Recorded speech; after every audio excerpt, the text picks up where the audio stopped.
malam hari ini yuk kita coba belajar agak sistematis tentang apa itu ikhlas. Baik, bismillah. Saya awali dari definisi dulu biar lebih paham. Kata ikhlas, ya dia bentuk masdar dari akhlaso yukhlisu ikhlason. Jadi ini artinya bersih, murni, jernih. Tapi kalau ikhlas ini beda dengan sofa. Kalau sofa itu bersih yang memang aslinya bersih. Jadi misalnya ada air putih, bersih, jernih, itu namanya sofa. Tapi kok air ini sudah tercampur apa? Kemudian kita pisahkan campurannya dan dia kembali bersih, itu ikhlas namanya.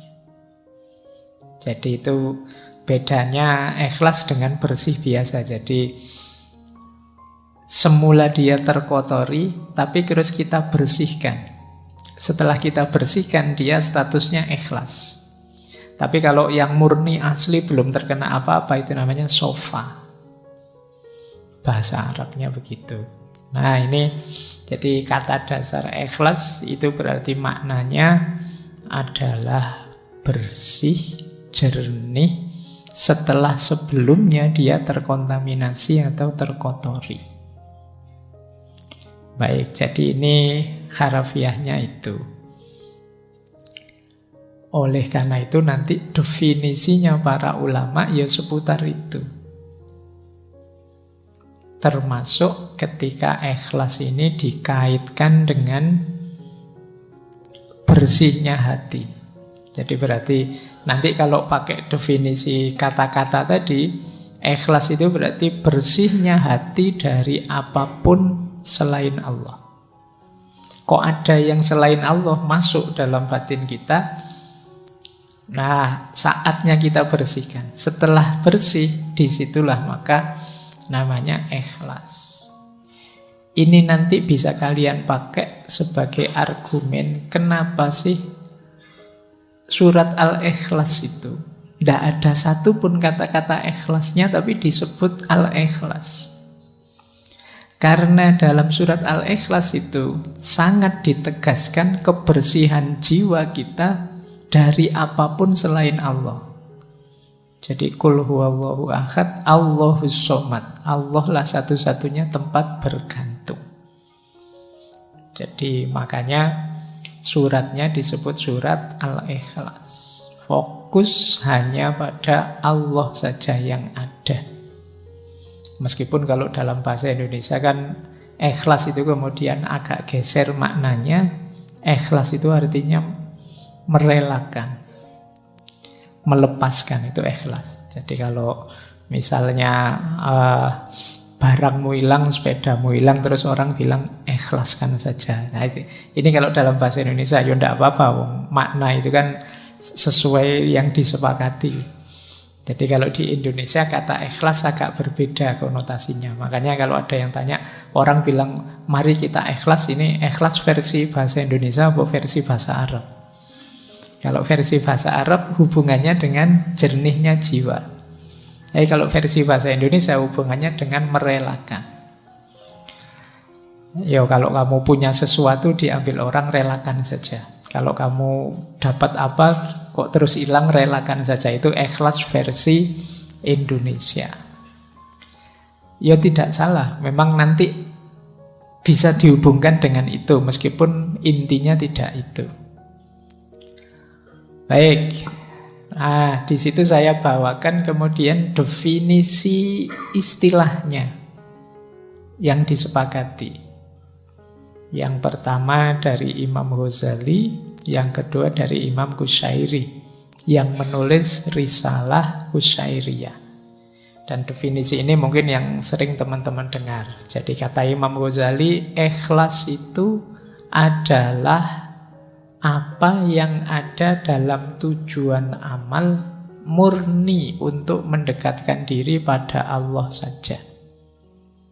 Jadi ikhlas itu tujuan. Kita melakukan sesuatu yang tujuannya Allah saja, tidak ada yang lain. Tidak ada keuntungan apapun yang kita inginkan selain ridhonya Allah saja, itulah ikhlas.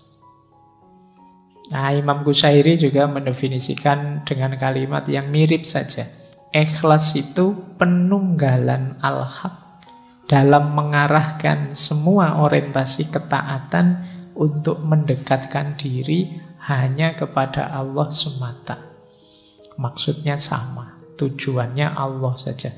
Ada banyak definisi para ulama, tidak saya bawa semua. Intinya maksudnya sama. Jadi kita beramal, berorientasi dalam beragama itu hanya Allah saja.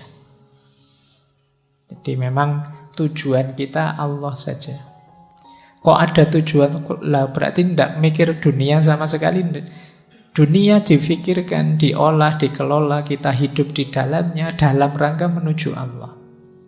Semuanya kita jadikan kendaraan menuju Allah.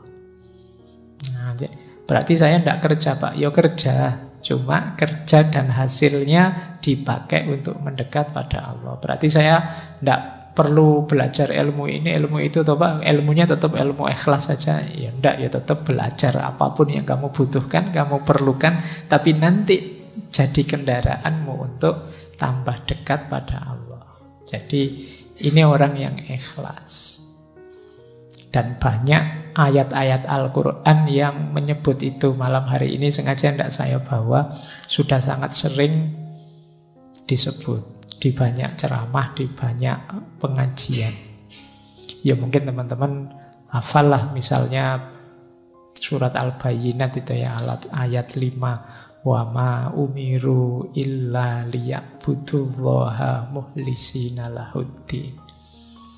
Jadi intinya ikhlas ini jadi sesuatu yang kunci dalam beragama. Baik, sekarang kita lihat keutamaannya ikhlas. Ini saya ambil ada kalimat menarik dari Imam Syafi'i. Kata beliau, halakan nasu kulluhum illal ulama. Wa halakal ulama'u kulluhum illal amili. Wa halakal amiluna kulluhum illal mukhlisin. Wal mukhlisun ala khadrin alim. Jadi kata Imam Syafi'i, semua manusia itu akan hancur kecuali dia berilmu. Jadi kalau kita hidup tanpa ilmu, hidup kita akan hancur. Tapi orang-orang berilmu juga tetap akan hancur kecuali mereka amilun, menjalankan ilmunya. Kan banyak orang pinter yang ilmunya tidak jalan.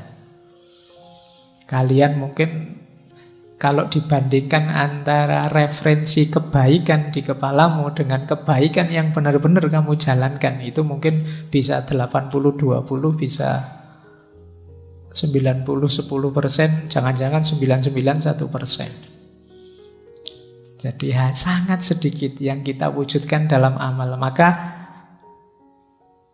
manusia itu hancur tanpa ilmu, tapi ilmu tidak ada gunanya tanpa amal. Wahalakal amiluna kulluhum illal mukhlisin. Dan orang yang beramal pun pada akhirnya juga akan hancur kecuali orang-orang yang ikhlas. Berarti orang yang orientasi amalnya itu Allah saja. Kalau kita mengamalkan ilmu dengan target macam-macam yang selain ilmu, Pak, saya ingin kaya, saya ingin sukses, saya ingin jadi pejabat, saya ingin apa saja, di luar Allah, pada akhirnya juga mungkin kita kecewa, mungkin kita gagal, mungkin kita kehabisan banyak daya, energi, mungkin umur kita habis sia-sia dan lain sebagainya. Itu halakal amilun. Beda kalau kita targetnya Allah saja. Maka halakal amilun kulluhum illal mukhlisin. Kecuali orang-orang yang ikhlas. Wal mukhlisun, berarti kalau sudah ikhlas aman toh Pak? Aman. Tapi wal mukhlisun ala khotrin azim.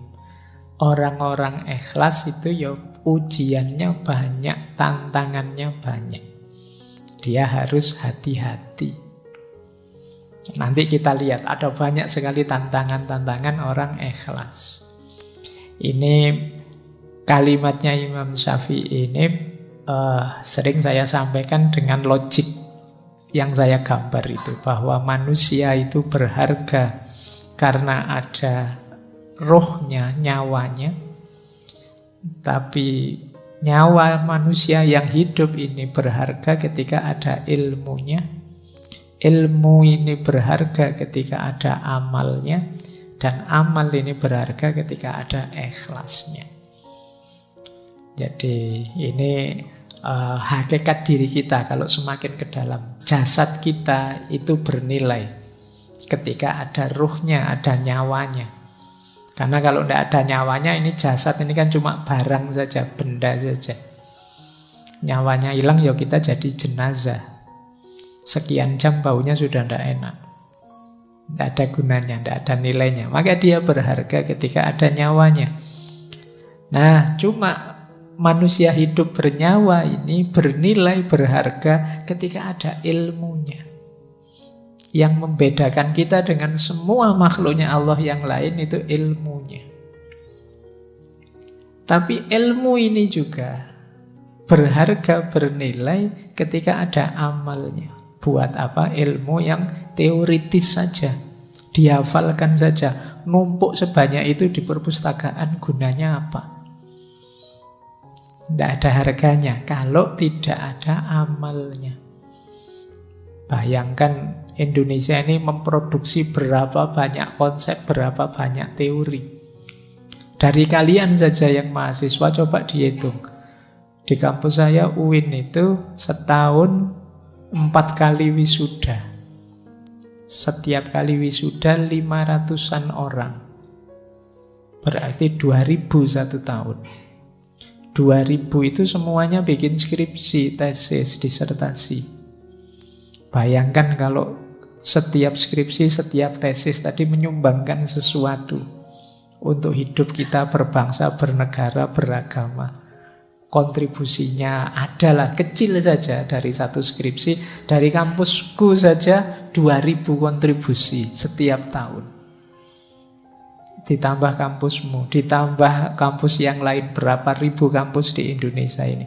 Oh, itu kalau ada dimensi amalnya semua, Indonesia ini jaya sudah. Luar biasa. Cuma ya kan kalian tahu sendiri kan pada akhirnya skripsimu itu yang numpuk di perpustakaan. Isinya juga begitu-begitu. Nanti ditiru adik kelasmu. Ya sekarang ada Turnitin tidak bisa jiplak, tapi kan ya kamu sudah pinter ganti kalimat. Apalagi saya kemarin ada yang cerita itu ada trik-triknya Pak biar tidak terdetek oleh Turnitin. Ya wis pintermu memang di situ. Jadi ya makanya akhirnya ya apa kalau bahasa agama jadi tidak barokah ilmumu. Cuma numpuk di perpustakaan. Kamu juga saya yakin waktu nggarap skripsi kan tidak terbersit nawa itu ilmu lillahi ta'ala. Bayanganmu kan sementing ndang lulus, sementing cuma itu dok pikiranmu. Ndang dapat gelar, ndang tidak ditanya-tanya kapan lulus, pikiranmu itu saja. Ya sudah. Ya kita memanen apa yang kita tanam. Apalagi level paling tinggi ikhlas. Jadi sudah diamalkan pun kita masih perlu ikhlasnya. Baik, ini keutamaannya. Nah, kalau digambar keutamaan ikhlas itu loh. Ikhlas itu bagian dari rute kita ilaihi roji'un. Kembali kepada Allah. Jadi perjalanannya manusia di bumi ini kan sebenarnya bukan perjalanan kemana, tapi perjalanan kembali. Yang perjalanan itu awalnya adalah ikhlas. Ikhlas itu niat nawa itu untuk Allah saja. Jadi perjalanan kembali ke Allah itu kan perjalanan untuk Allah. Jadi titik tolaknya perjalanan hidup kita adalah niat yang ikhlas. Titik tujunya ya Allah, keridhoannya Allah. Jalannya isinya amal soleh. Jadi amal yang ikhlas menuju ridhonya Allah. Ini mode hidup ideal kalau dalam Islam. Baik, jadi inilah gambaran keutamaannya ikhlas. Kita lihat sekarang komponennya. Kelihatannya sederhana cuma lillahi ta'ala. Tapi ya implementasinya tidak sesederhana definisinya. Orang ikhlas itu pasti dalam dirinya ada 5 karakter itu. Zuhud, warok, syukur, sabar, dan tawakal. Jangan dikira pokoknya lillahi ta'ala hanya untuk Allah saja. Ya kalau sekadar kamu ucapkan nawaitu lillahi ta'ala gampang. Tapi begitu dimanifestasikan, lillahi ta'ala itu mengandung 5 komponen itu. Jadi ada zuhudnya pasti. Zuhud itu kondisi jiwa yang sudah tidak lagi tergoda oleh dunia. Kalau kita masih tergoda oleh dunia, tidak mungkin kita bisa lillahi ta'ala. Pikiran kita mesti masih macam-macam. Jadi kalau ditanya lillahi ta'ala mas, lillahi ta'ala kok saya karena Allah. Nanti begitu nilainya jatuh, wah kurang ajar saya sudah. Nah, berarti kamu tidak kuat dapat ujian itu. Wong yo cuma nilai saja ngapain sih? Iya Pak, tapi masa depanku yo. Jadi tidak mungkin kalau jiwa tidak zuhud itu sulit untuk lillahi ta'ala. Karena dunia masih mudah menggodamu. Yang kedua warok. Warok itu kemampuanmu mengendalikan diri. Sehingga tidak mudah terjatuh pada perbuatan dosa dan maksiat. Orang namanya wirai. Jadi misalnya wah saya kalau datang ke sana ini nanti mesti diajak macam-macam sama temanku, nolaknya ndak enak. Sudahlah saya ndak usah datang saja. Ini kemampuan mengendalikan diri. Atau tiba-tiba ketemu teman yang wah ngajak ngomong aneh-aneh, ngajak mencaci maki siapa, siapa, aku ndak ikut-ikut ini warok. Kemampuan menjaga diri. Sulit orang bisa lillahi ta'ala kalau dia ndak punya kemampuan mengendalikan diri. Jadi kalau dia mudah terseret arus. Karena kita dituntut untuk fokus terus perjalanan kita menuju Allah terus. Kalau kita mudah terseret arus, ya rutenya bisa berubah. Harusnya menuju Allah itu bisa sampai mana-mana. Nah, ini karakter kedua. Zuhud itu kondisi jiwa, warok itu kemampuan mengendalikan diri. Yang ketiga syukur. Orang bersyukur itu orang yang sadar bahwa apapun yang dia raih, kesuksesan, kenikmatan, keberhasilan apapun sumbernya Allah saja, maka aku terima kasih pada Allah. Ini syukur. Tidak mungkin orang bisa ikhlas kalau menganggap bahwa akulah yang mampu, akulah yang bisa, meskipun tanpa pertolongan Allah. Ya orang yang seperti ini ya orang sombong namanya. Merasa mampu, merasa bisa, merasa benar, merasa besar. Orang yang tidak bersyukur perjalanannya lillahi ta'ala pasti terhalang. Yang menghalangi siapa? Dirinya sendiri. Nah, jadi batu penghalang perjalananmu lillahi ta'ala itu dirimu sendiri. Karena kamu nafikan nikmatnya Allah, hadirnya Allah yang jadi sebab keberhasilan. Yang keempat, sabar. Kalau ini kebalikannya. Kalau syukur tadi kan ketika dapat nikmat. Sabar ini ketika dapat yang tidak enak, yang musibah-musibah. Kita sadar, oh ini memang ketetapannya Allah, pemberiannya Allah. Apapun itu aku terima dan aku sabar. Nah, jadi ya lawannya sabar ya orang yang ingkar, orang yang tidak terima di nas buruk. Dapat jatah yang tidak enak. Kadang-kadang orang itu ada yang ketika dapat musibah ingat Allah malahan, tapi ketika dapat nikmat lupa pada Allah. Sebaliknya ada orang ketika dapat nikmat ingat Allah, ketika dapat musibah justru marah-marah lupa pada Allah. Nah, saya tidak tahu kalian orang yang tipe mana, atau dua-duanya tidak ingat Allah.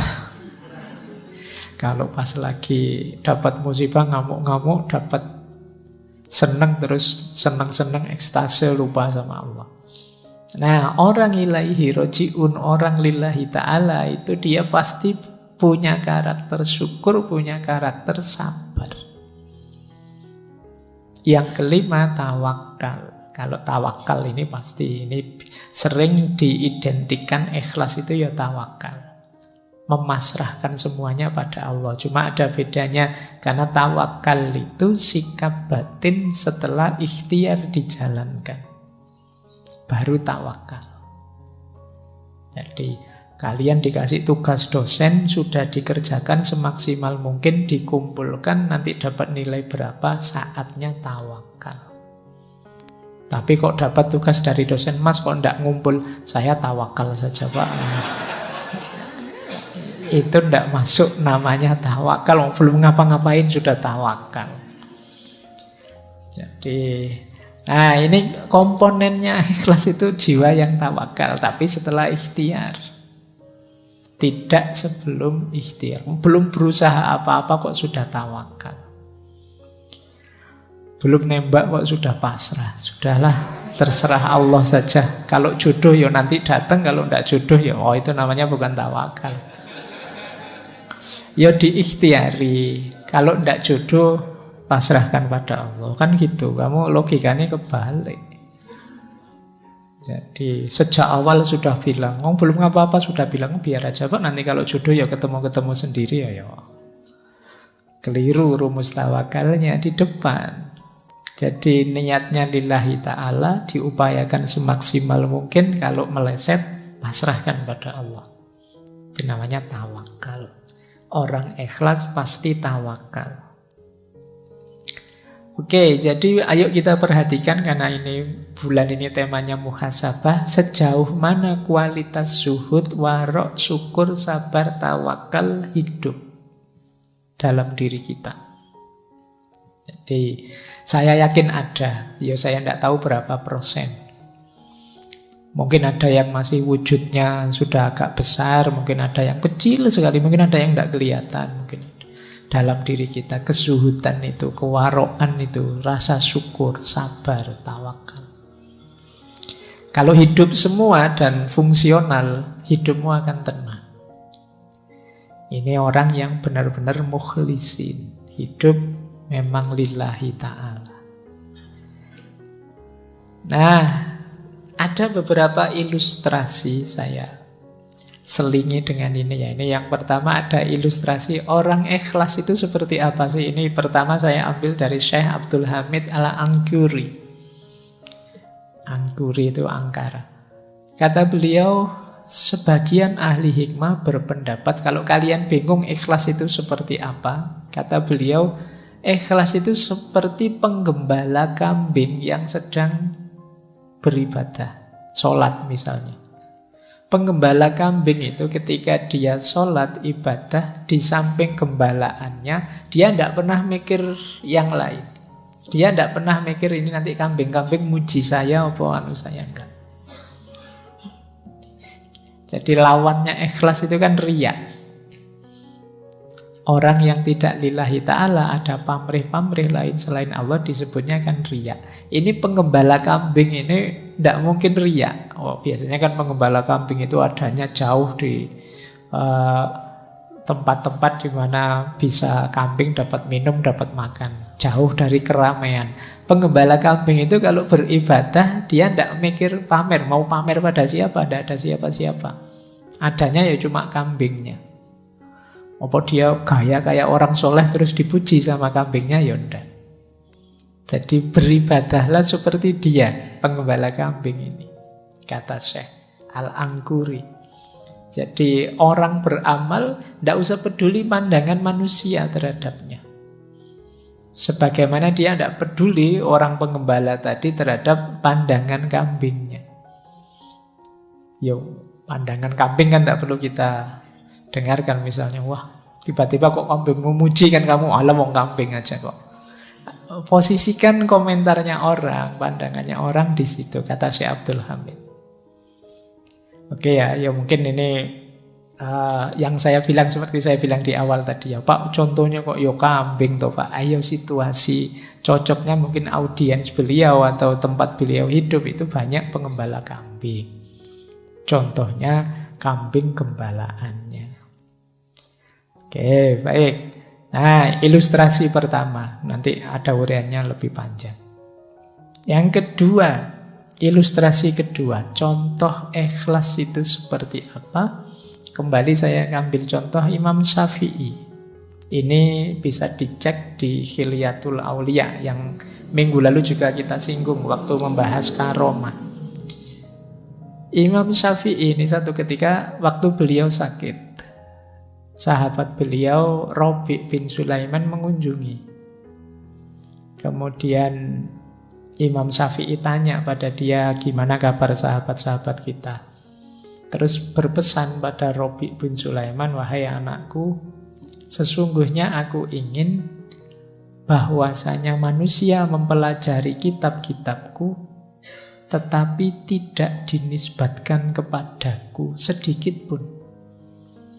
Silahkan ambil manfaat dari kitab-kitabku, maksudnya begitu, tapi tidak usah diingat-ingat bahwa itu aku yang nulis.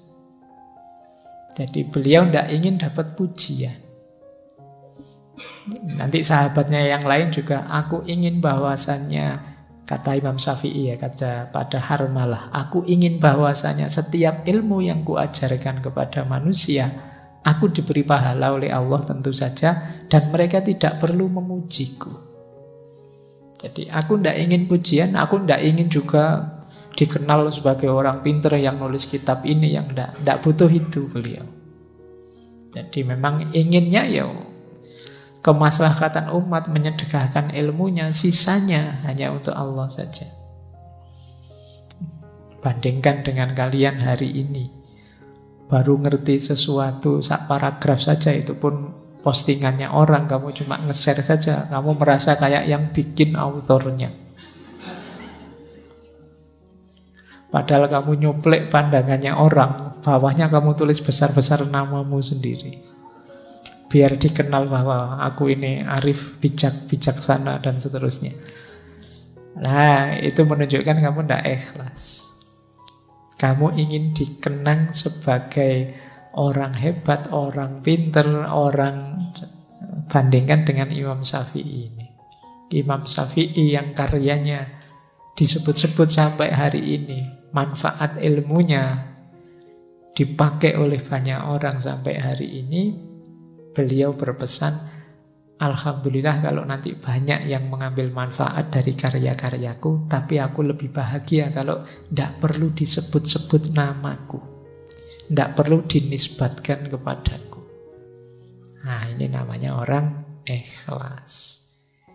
Jadi ilustrasi pertama tadi seperti penggembala kambing. Ilustrasi kedua seperti yang dicontohkan oleh Imam Syafi'i, bagaimana mental ikhlas itu.